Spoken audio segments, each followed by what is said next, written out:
Thanks, Joel. Looming court battles in 9 counties, of course, many of them pitting governors who are serving as the first from the 2013 general election. We'll be keeping an eye on what's happening in those court battles.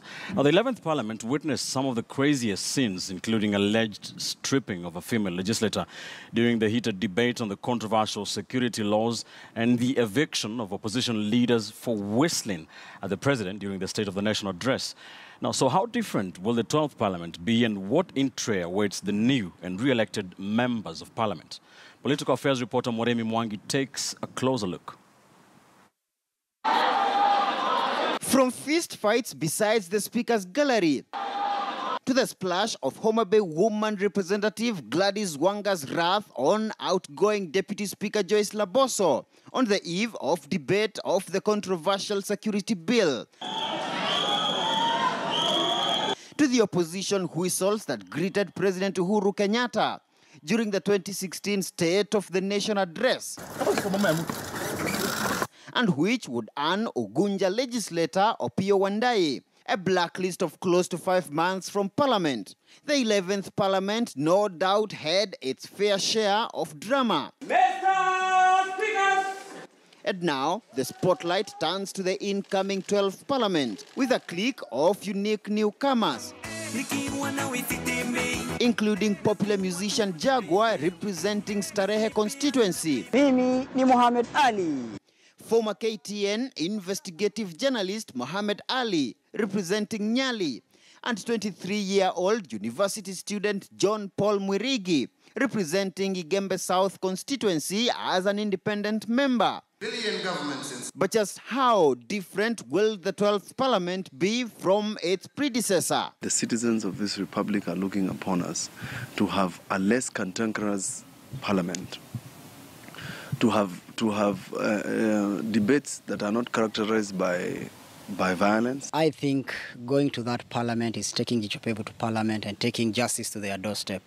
We've been complaining a lot about issues for many years, and I thought that it was the right time for Mohamed Ali to leave his comfort zone and go and fight inside parliament. We have many youths, so we'll join hands together, we'll work as a team, and I'm sure youth issues will be handled well. But according to MP-elect for Garissa Township and National Assembly Majority Leader in the 11th Parliament, Aden Duale, the incoming legislature has a full entry. One of the critical bills that this Parliament must deal with is the Gender Principle Bill, the 2/3 Gender Principle Bill, which the 12th Parliament must, in one way or the other, deal with that bill.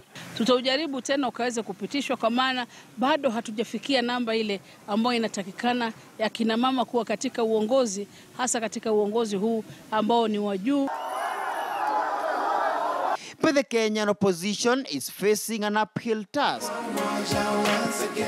After the ruling Jubilee clinched a near-absolute majority in both parliamentary chambers. Together with its affiliates, Jubilee scooped 194 of the 337 National Assembly seats, compared to the 108 under the National Super Alliance, while 27 senatorial seats went to Jubilee and its affiliates, the opposition scooping 20 slots. We will control 2/3 of the House. We will have more than 239 members of parliament.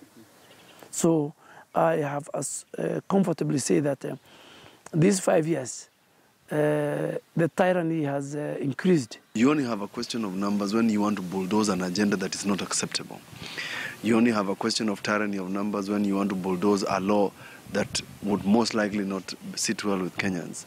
But that doesn't help anybody. Despite boasting of over a dozen independent members and a substantively larger number of female legislators, the 12th Parliament still faces the enormous task of detaching itself from the executive, particularly over the near absolute majority numbers of the Jubilee elected members in the 2 chambers. Moremi Mwangi, KTN News in Nairobi.